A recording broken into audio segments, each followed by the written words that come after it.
Olá, queridos amigos, queridas amigas. Louvado e honrado seja o nome do Senhor Jesus. Que prazer, que satisfação de nós separarmos este momento para estudarmos a palavra de Deus através da lição da Escola Sabatina, para nós obtermos conhecimento, entendimento e sabedoria. Que todos tenham um dia prazeroso e deleitoso ao lado do Criador do Universo. Vamos à lição? De hoje, sábado 23 de maio de 2026, inicia-se uma nova lição, que é a lição de número 9, que ela tem como título Pecado, Evangelho e Lei. Que é essa lição aqui, meus amigos, né? Lição 9.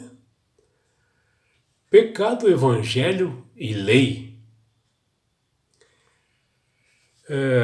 E a lição que inicia-se hoje, que estudaremos durante toda essa semana, ela destaca a importância do ser humano de conhecer e obedecer a lei de Deus para que possa se identificar os pecados que ela possui, a falha de caráter, né, que cada um de nós temos, e a lei aponta para tudo isto. E para que nós possamos lutar contra esses pecados. E a lição 9, Pecado, Evangelho e Lei, está baseada nos seguintes livros das Sagradas Escrituras: Salmos 119, Juízes capítulo 14 e 16, Mateus capítulo 5, 6 e 7, Apocalipse 3, João capítulo 4 e 14, Lucas capítulo 5, Marcos capítulo 1, Marcos 9, Romanos capítulo 3 e 4, 1 João 3, Salmo 51, Jeremias capítulo 17, Hebreus capítulo 1, Gálatas capítulo 2, e Filipenses capítulo 3. E na abertura desta lição 9, nós observamos uma figura, um desenho, que representa tudo o que nós estudaremos durante essa semana, que é esse desenho aí, meus amigos. Né? Vocês estão vendo aí o desenho, né? E aqui no centro, você pode observar, né? Nós temos duas tábuas da lei, sendo uma com 4 mandamentos, né? E a outra tábua com os 6 mandamentos, porque foi dado por Moisés no Monte Sinai, né? E que você pode observar, ao lado dessas tábuas, nós temos um homem, uma pessoa ajoelhada, né? Esse homem arrependido de ter pecado contra Deus, né? E está clamando ali ao Criador do Universo que o salve, que o cure das transgressões da lei que ele havia cometido, né? Você pode observar que ele está ali ajoelhado, com as mãos assim para o céu, né? E mais aqui, nós vemos a mão de Cristo, né, com as suas marcas de feridas nas mãos ali.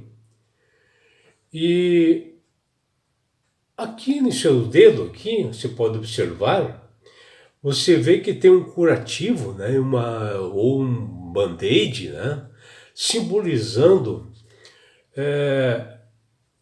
que somente Ele, Cristo, o Salvador, pode nos curar das nossas transgressões da lei divina, e em cada mandamento que nós infringimos, que nós transgredimos nas tábuas, né, que Deus deu por Moisés, que nós temos que observar. E se você olhar na tábua aqui, existe ali colado, né, esse mesmo curativo band-aid, que foi uma ferida curada pelo Senhor Deus, dessa pessoa que pediu em cada mandamento que ele transgrediu e Deus curou, Deus sarou essas feridas para que ela não voltasse mais a pecar, né? E assim é que nós devemos se comprometer a nossa vida de cristã e procurar observar os estatutos e mandamentos de Deus para que realmente nós não venhamos transgredir, ficar em pecado e se perder. Mas nós temos um grandioso Deus que ele cura essas feridas e procura realmente cada mandamento que nós fazemos, ele colocar lá realmente um curativo para que nós sejamos perdoados pelo grandioso Deus. E no mundo de hoje, nós temos sim, muitas pessoas que perguntam: por que devo obedecer à lei de Deus? Outros perguntam: os 10 mandamentos dados por Deus a Moisés no Monte Sinai ainda são válidos? Ou outros vêm perguntar também: só os judeus devem guardar os mandamentos? Ou outra pergunta: Jesus substituiu o decálogo por mandamentos novos? Será? Ele aboliu os mandamentos do seu pai? Em Mateus capítulo 5, versículo 17, o próprio Jesus, que ele estava diante dos seus discípulos, ele responde a essas perguntas e ele diz uma frase: não pensem que vim abolir a lei ou os profetas. Não vim abolir, mas cumprir, que está lá em Mateus 5,17. E assim, todos os 12 apóstolos, eles eram judeus, né? Assim como Jesus também era judeu. Porém, os judeus, né, ao qual Jesus fazia parte, não aceitaram a ele como Salvador e Senhor, não aceitaram a ele como Messias, e assim o Evangelho foi estendido e proclamado para demais tribos e nações, para os gentios, para os estrangeiros. E assim o próprio Jesus ele teve novos seguidores, como foi o caso de Lucas, Paulo e outros, que eles eram gentios, eles eram estrangeiros, e eles proclamaram o evangelho para os estrangeiros, ou seja, o evangelho não ficou somente, a salvação não ficou somente para judeus, ficou para todas as pessoas e o evangelho chegou até nós. Pensando nisto, a coordenadora da lição da escola sabatina deste trimestre, nessa lição, ele colocou o seguinte verso para nós memorizarmos e para nossa reflexão, que nos diz: nunca me esquecerei dos teus preceitos, pois é por meio deles que me tens dado vida. Sou teu, salva-me, pois eu busco os teus preceitos. Está lá no Salmo 119, versículos 93 e 94. Aqui o salmista, né, que escreveu esse Salmo 119, por uma ordem assim, linguística, ele indica o grau da importância deste conteúdo, como a palavra, a lei e os preceitos divinos são apresentados como uma salvaguarda, né? Uma proteção. E assim ele mostra, o salmista ali, a sua total dependência de Deus, e também mostra a nós que a lei ela é uma fonte divina, e a sua total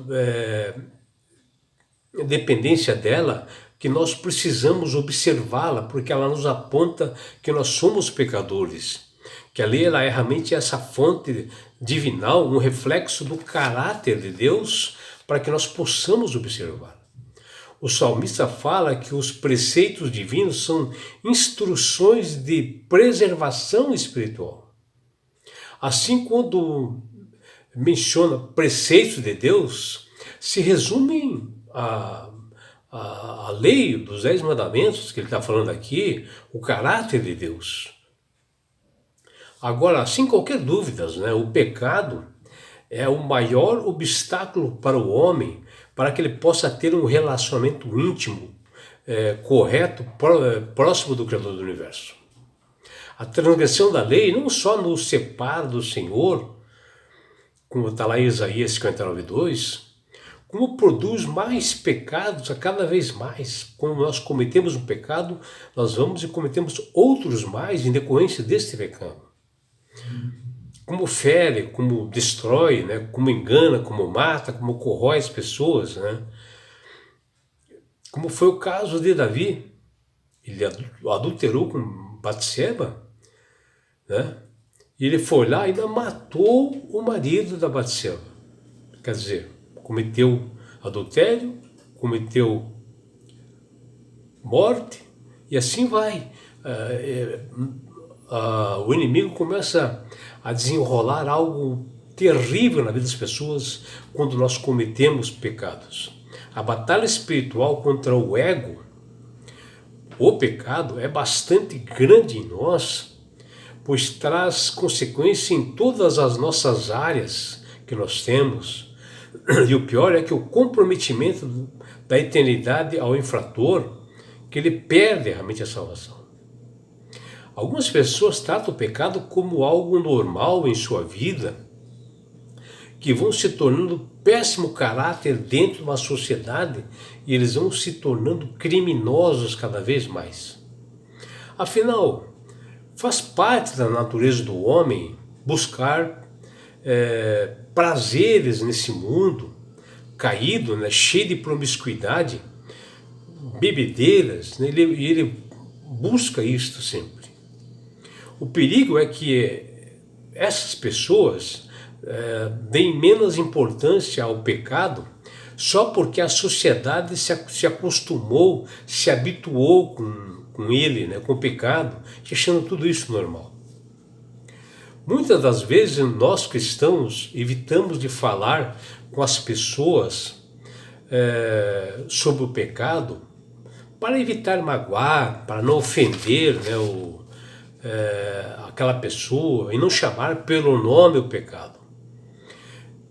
Ou seja, identificando aquele erro naquela pessoa, nas luzes das Escrituras, para alertar essa pessoa da falha espiritual, nós às vezes deixamos de fazer isso.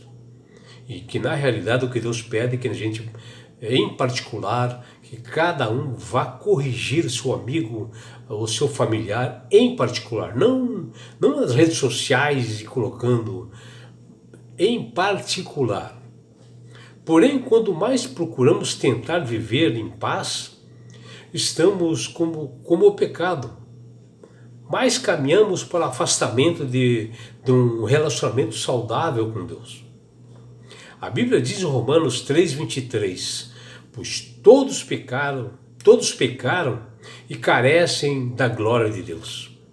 E ainda em Romanos 3:10 diz que não há justo nenhum sequer. Ou seja, todos nós somos pecadores, nós precisamos de Deus, nós precisamos que todos os dias nós venhamos a confessar os nossos pecados. Todos nós pecamos e nossos pensamentos, os nossos atos, nossas motivações e palavras ferem a nós mesmos, né? E também às outras pessoas, ao próximo, e muito mais a Deus, que Ele é o nosso Criador. E por último, o pecado acaba com o nosso relacionamento com o Senhor. Nos afastamos de Deus.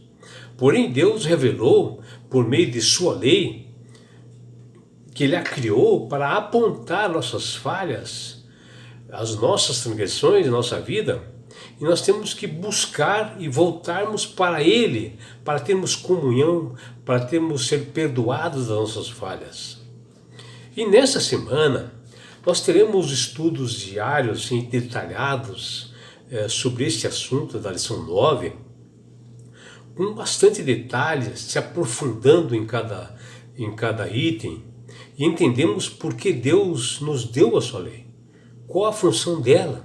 Isso nós estudaremos essa semana, e compreender quando transgredimos a lei e pecamos, há um grandioso Deus para nos perdoar, para nos reconciliar com Ele e restaurar o nosso relacionamento com Ele.